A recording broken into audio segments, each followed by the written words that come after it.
Buddhism. You are fixing the wrong world. Your duty lies right here.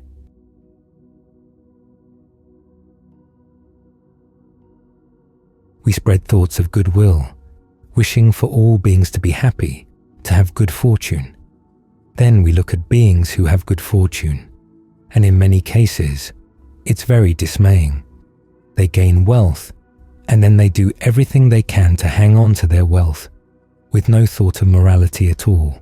They gain beauty, they gain power, and do everything they can to hang on. So it can get you very disillusioned with happiness, disillusioned with beings. But then you have to look at yourself. You're a being too. Can you guarantee that if you gained beauty, wealth, power, happiness, that you wouldn't misbehave too? That forces you to look very carefully at yourself and to realize the importance of training the mind. As the Buddha said, a sign of a wise person is realizing what duties fall to you and what duties don't. And your number one duty is to train the mind, which is why what you're doing right now as you're meditating is the most important thing you could be doing. There are other people in other places in the world doing things that they say are important, but that's not your duty. That duty doesn't fall to you to keep track of what they're doing. You've got to keep track of what you're doing, because there's only so much you can do to influence other people's behavior. The problem is that when you spend all your time focusing outside, the areas where you could influence yourself in a good direction get neglected. Time passes, death gets closer, and the job doesn't get easier. So you've got to realize that this moment of awareness and this breath deserve your full attention. And it's not just bare attention. Bare attention is actually in many ways inappropriate attention. Whenever the Buddha talked about attention, he talked about only two kinds, appropriate or inappropriate.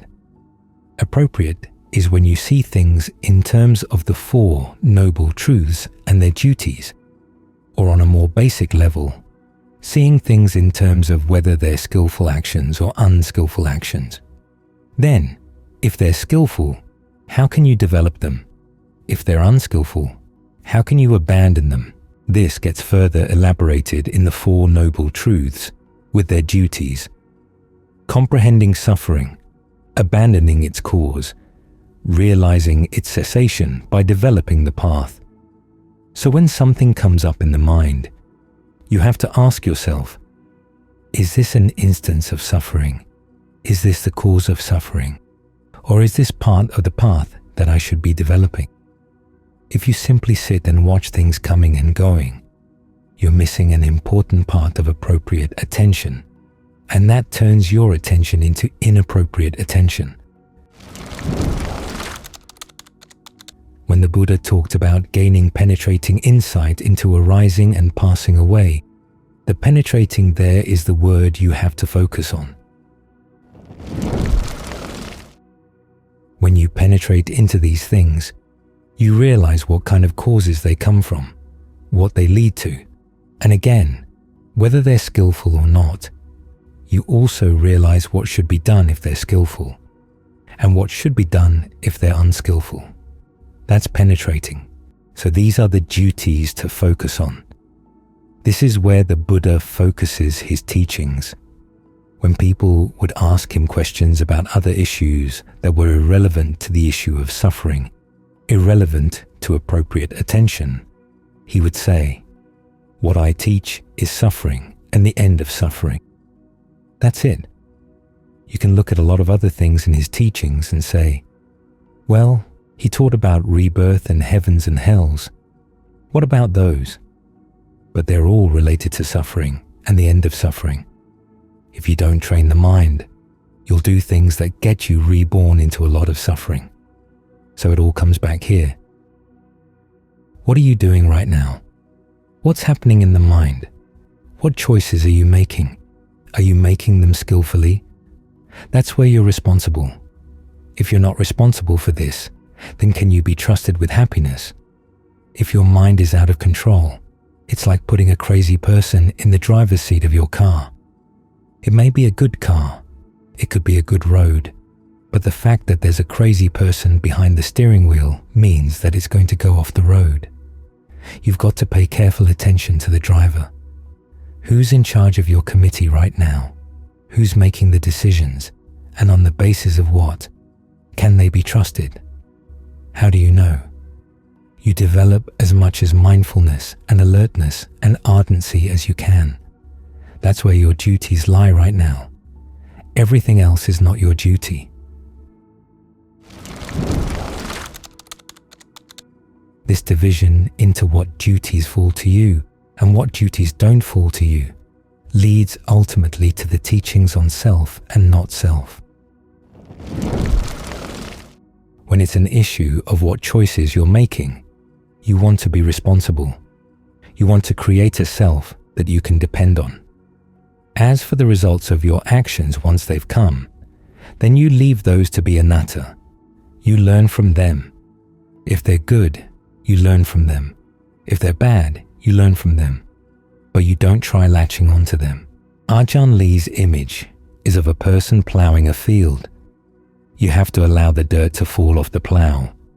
If you go around gathering up the dirt, putting it in a bag, and tying the bag to the leg of your water buffalo, you're going to get bogged down. In other words, you have to learn how to do good, and then you let it go, because the fruits of good actions, even though they are good, contain their poison. If you try to hold on to them, they bite you. If you leave them in the world as your gift to the world, then it's perfectly fine. So you keep on focusing on what are the choices you're making right now. Learn from your actions. Learn from the results. Let them go, and then focus on the next choice and then the next choice. Keep on top of things. The people who get deluded into grasping after power and wealth and happiness and beauty are the ones who do some good but then hold on. They stick it in a bag, try to drag it around with them, whereas you want to travel lightly. The noble treasures the Buddha talks about, the treasures that you develop from meditating, are things that don't weigh you down at all. They're good habits, and the good habits are focused on doing your duties properly and seeing their importance. When the Buddha set forth the Four Noble Truths, he wasn't simply giving you some information about suffering. He was also saying, this is the important issue. He started his teachings with the Noble Eightfold Path. The first thing in the Noble Eightfold Path is right view. In fact, in his first Dhamma talk, of the 8 factors of the path, that was the only one he explained, but it was enough. The 5 brethren realized the implications as he listed the things that follow on right view. They were able to put the path together and gain the results. So see the issue of the suffering that you're creating as the most important issue to deal with, and the training of the mind to get so that you can solve that problem as the most important thing you can do. This keeps coming back here because the choices are being made here. Skillful actions, unskillful actions, the clinging, the craving, but also the right view and the right resolve and all the other right factors of the path. They're things that happen right here. And to grow, they depend on the quality of your intentions and your attention right here. When you can learn how to trust yourself in terms of your intentions and in your understanding of what appropriate attention is, i.e., what right view is, it's only then that you're safe. You can live in the world and enjoy the pleasures of the world, but not be stuck on them.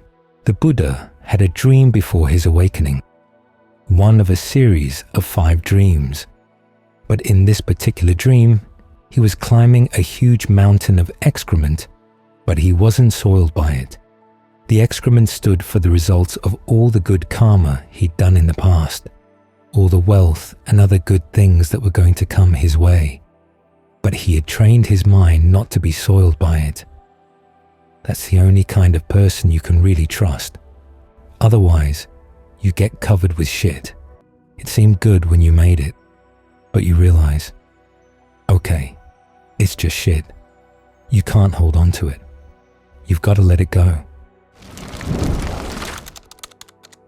The goodness comes not in what you take in.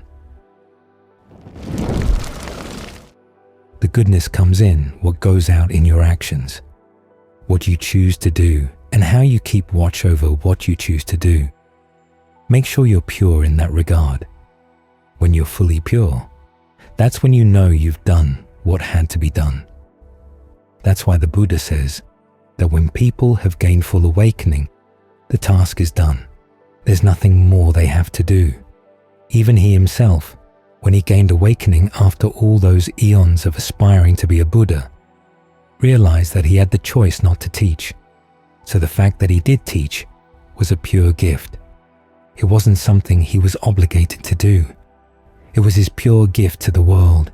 So try to train yourself to be in a position where you can give some pure gifts too, and you will have done everything that needs to be done. Duties.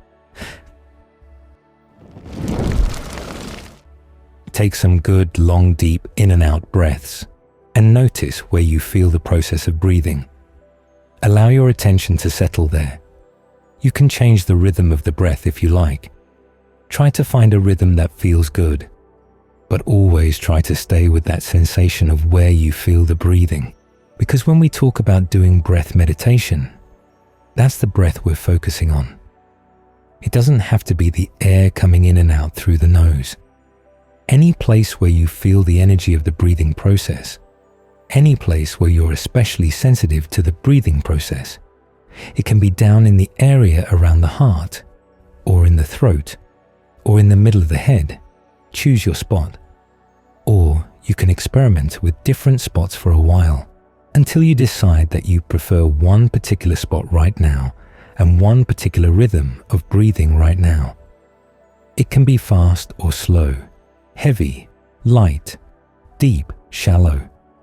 It's up to you to find a place where you can stay, because that's the purpose of this, to stay with the breath and to feel at ease with the breath. If you're not at ease with the breath, it's going to be hard to stay. We have a purpose for meditating. We're not just sitting here watching things arising and passing away and leaving it at that. We want to get the mind to settle down, because when the mind is settled down, it's a lot stronger and a lot clearer. It can see things a lot more clearly and understand what it's doing inside that's creating suffering for itself. After all, that's the message of the Four Noble Truths. There may be pains caused by the world outside, hurtful words, hurtful situations, but the real suffering that stabs at the mind is the suffering we add to things outside. The Buddha's image is of two arrows.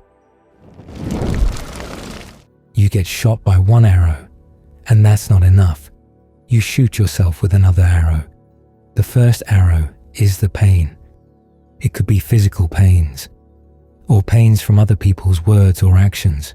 But then there's a second pain, and that comes from your own shooting yourself with the second arrow. You know what it's like if you've ever tried to shoot yourself with an arrow.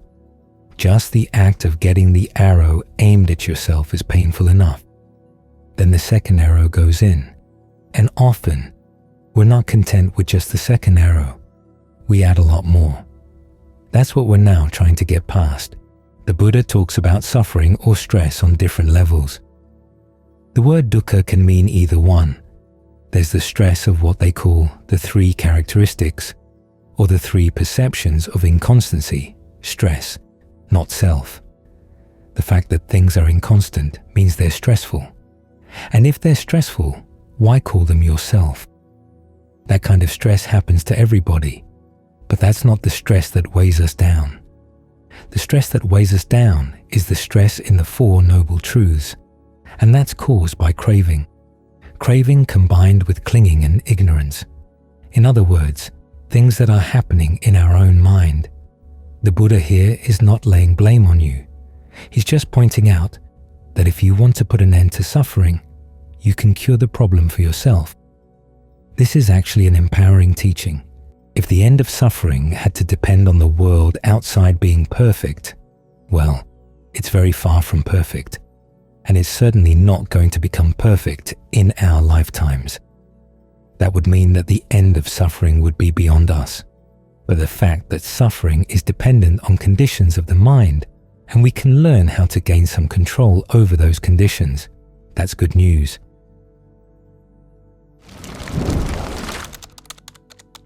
That's our purpose in being here. And in line with that purpose, we always keep in mind the duties that go with the Four Noble Truths. Stress or suffering is something to be comprehended. Its cause, craving, clinging, and ignorance is something to be abandoned. We do this so that we can realize the cessation of stress and suffering, which is the relinquishment of those cravings and clingings, overcoming that ignorance. And we do that by developing the path. Now, these are not duties that the Buddha imposed on us. He said simply that if you have goodwill for yourself, goodwill for others, this is what you've got to do. It's just in the nature of things, which means that this is a matter not just of right view, but also of right resolve. You want to act on the resolve to be harmless. You want to act on the resolve that all beings be happy. Because if we could all find happiness within, then the question of who gets what outside would become a lot less urgent. People would treat one another a lot better. So these are the duties that are imposed by right resolve. If you really feel goodwill for yourself, these are the duties you follow. All the levels of right view have their duties.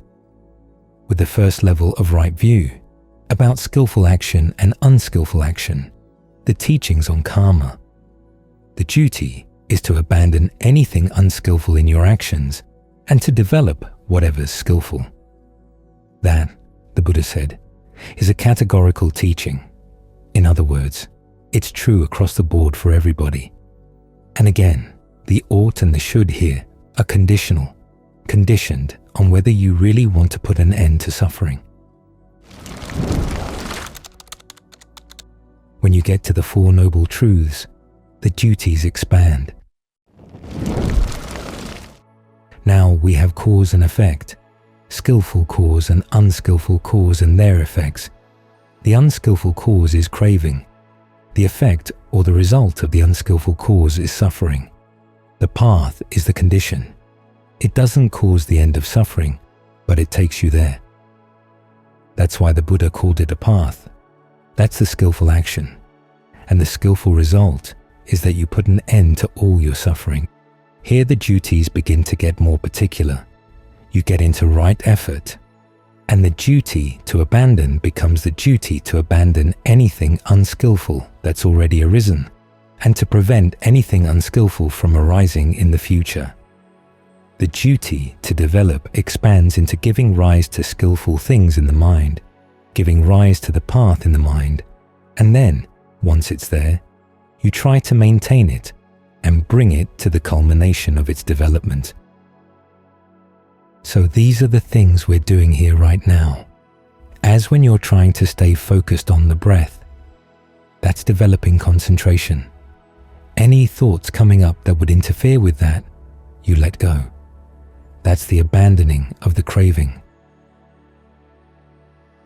When the Buddha taught the Dhamma wheel, he laid these things out. In fact, that's what the wheel is in that sutta. In the old days, when they would give lists of variables, they called it a wheel. Like today, when we draw what we call a table of variables on a piece of paper.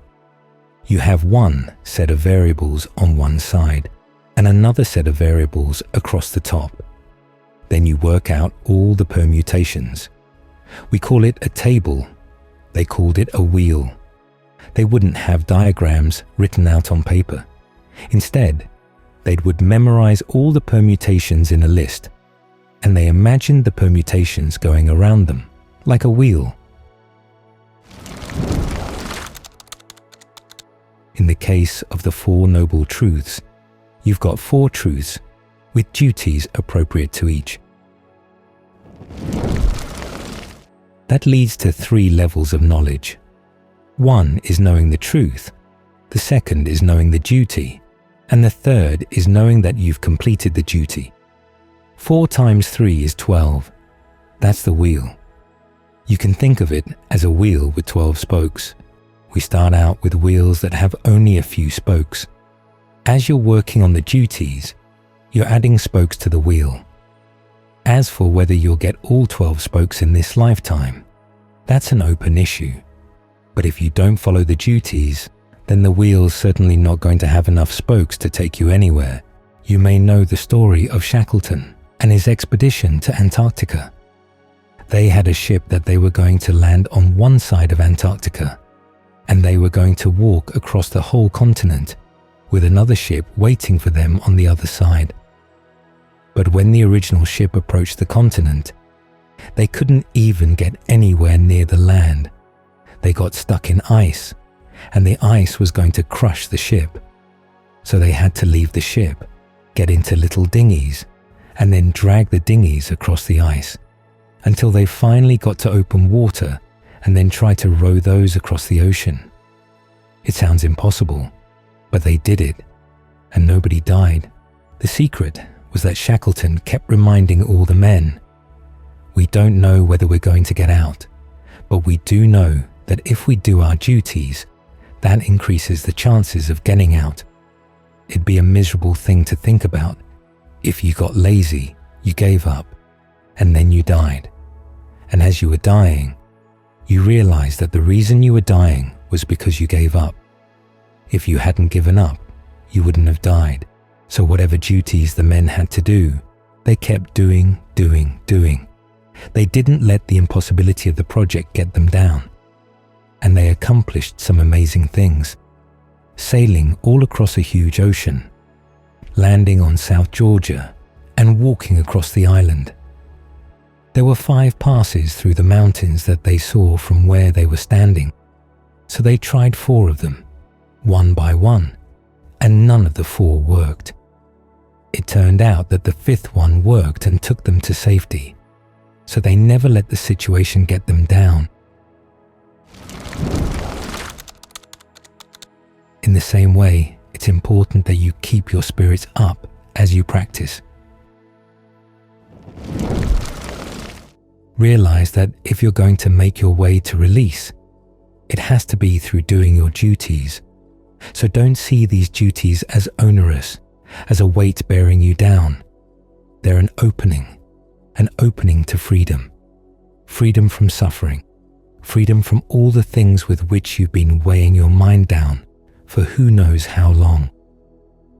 So as you sit here and things start seeming a little aimless, ask yourself, well, what is the aim here? What is my purpose in being here? There's something I've got to develop, or there may be something I've got to abandon. As the path begins to develop, you can get to work on that duty of comprehending stress. In other words, seeing it for what it is. The Buddha said it's 5 clinging aggregates. That doesn't sound like anything familiar. But he said that these are activities of the mind, things we're doing all the time. We cling to them, we feed on them, and that's why we suffer. You want to learn how to comprehend that. If there's physical pain, you want to see that the physical pain is one thing. The suffering of the mind is something else. You've got to learn how to take them apart. Now, to do that requires good, strong powers of concentration, good, strong mindfulness. This is what we're developing as we work with the breath. So all of this has a purpose. It's going someplace. And by following those duties, it'll take you to where you want to go.